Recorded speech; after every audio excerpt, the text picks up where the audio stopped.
Welcome to EMR Physics. I am Raju, 12th Physics. Board exam past papersல உள்ள numerical problems one by one solve பண்ணிட்டு வரோம். அந்த வரிசையில் August 2021 question paperல உள்ள ஒரு numerical problem எப்படி solve பண்ணுறது அப்படின்னு இந்த வீடியோவில் பார்க்கலாம். Question number 17ல ஒரு problem கொடுத்துருக்காங்க. அது என்னன்னா find the polarizing angle for glass of refractive index 1.5. So இதான் அந்த ப்ராப்ளம். இந்த ப்ராப்ளமை யூனிட் 7 வேவ் ஆப்டிக்ஸ்லேருந்து கேட்டிருக்காங்க. இது ஒரு எக்ஸாம்பிள் ப்ராப்ளம், எக்ஸாம்பிள் 7.17. முதல்ல இந்த ப்ராப்ளமில் என்னென்ன டேட்டா கொடுத்துருக்காங்க அப்படிங்கிறத எடுத்து எழுதிக்கலாம். இந்த ப்ராப்ளமில் ரெஃப்ராக்டிவ் இண்டெக்ஸினுடைய வேல்யூ கொடுத்துருக்காங்க.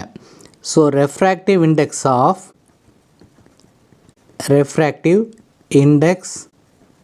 ஆஃப் கிளாஸ் இதோடைய வேல்யூ கொடுத்துருக்காங்க. இது எவ்வளோன்னா 1.5. ரெஃப்ராக்டிவ் இண்டெக்ஸினுடைய சிம்பிள் வந்து மியூ. நமக்கு என்ன கேட்டிருக்காங்க? போலரைசிங் ஆங்கிள் கேட்டிருக்காங்க. போலரைசிங் ஆங்கிளினுடைய சிம்பிள் வந்து IP is equal to what. இதை கண்டுபிடிக்கிறதுக்கு நம்ம ப்ரூஸ்டர்ஸ் லாவை யூஸ் பண்ணலாம். we know the Brewster's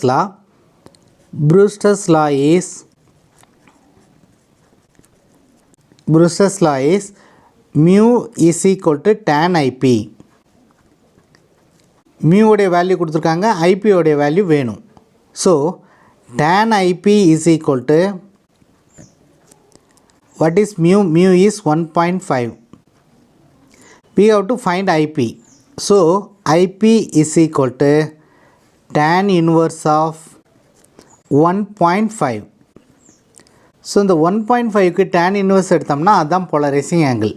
so tan inverse of 1.5 value வந்து 56.3 degree. So the polarizing angle for glass is 56.3. This is the answer for the given problem. அடுத்த வீடியோவில் board exam question பேப்பரில் உள்ள இன்னொரு நியூமரிக்கல் ப்ராப்ளமை எப்படி solve பண்ணுறது அப்படின்னு பார்க்கலாம்.